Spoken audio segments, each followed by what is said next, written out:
So in this video I want to look at action and sports photography, and the camera I'm using is a Panasonic Lumix S1R. I will briefly show how I set up my camera for focus tracking, and I will also provide sample shots from skaters and bikers in a skater park in Barcelona. The skater park was close to the waterfront, and what you see here on the beach was about 100 to 200 meters away from my shooting location.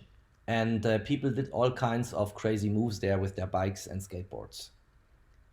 Action photography in general, what needs to be taken into account? First of all, in order to freeze movement and action, you need a fast shutter speed.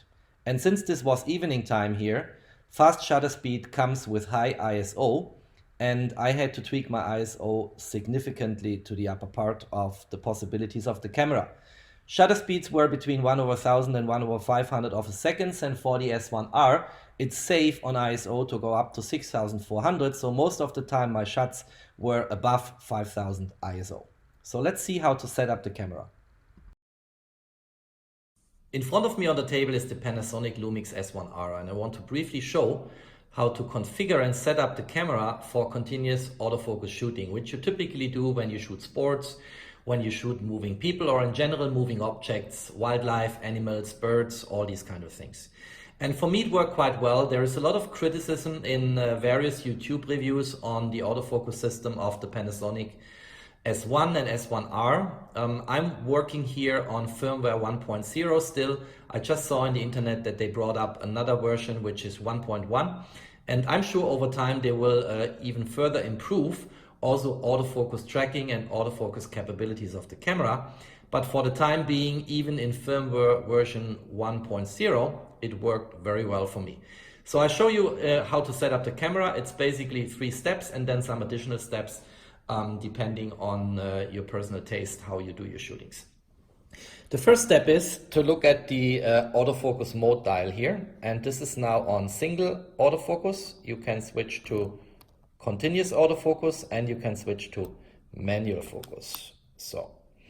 And for tracking and autofocus tracking, it needs to be in continuous, so the C is the right choice for you, because then the autofocus is permanently updating and trying to get the object you are targeting back in focus. So that's the first step. The second step, if you look at the camera, is here on top. First of all, at the very top we have the mode dial. So the mode dial is now in aperture priority. It can go to program mode, it can go to shutter priority or fully manual, what have you. But the relevant switch or control dial for continuous autofocus tracking, if you really want to get good shots, is here. And here you can switch from single frame to burst mode. And there are 2 different burst modes here. I like this one here, and in the samples I'm going to show, I can also demonstrate that this worked very well. That's step number 2.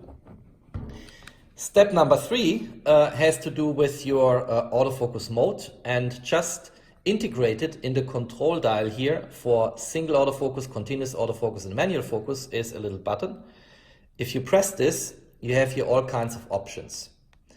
And it starts with one area autofocus mode. Actually, maybe I should mention here, if I switch back from continuous autofocus to single autofocus, it also gives me one more option on the right hand side, which is pinpoint. This is deactivated or grayed out if you are in continuous shooting. So let's go back to C and let's press the button again. So we have the autofocus mode 1 area. We have also additional options. If I go here and tap on the display, I can make this bigger, smaller, depending on what I'm going to do. I can also move the area where it is taking focus and all of that. So different options. Let's go back here.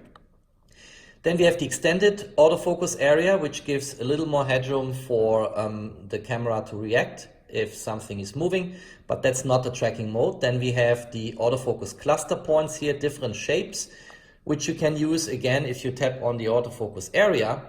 You can make this bigger or you can move this around, whatever you want.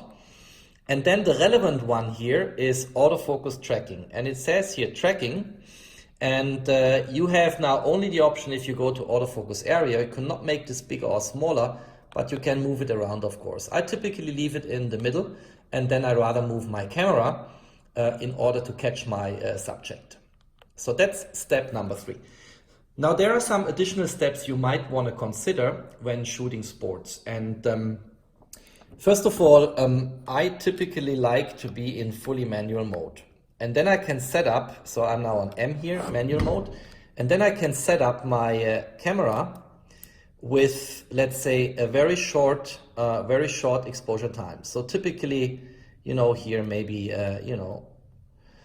1/1000th of a second is good, because then it tends to freeze moving objects and I do not get fuzziness or blurriness from movements of my target. That's something I want to do.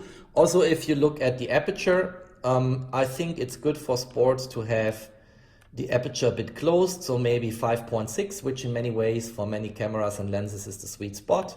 Or maybe you might even want to go to 8.0. And now we have set this up here with 1/1000 seconds, an f-stop of 8.0, and then we are good to go. What you probably want to do then is not depend on metering light permanently. Just press the ISO button here on top of the camera. Let's see if we get this in the picture. And then we have the option here to switch ISO. And of course, if we have now low ISO value, because I have a very short exposure time, high shutter speed, the screen gets black.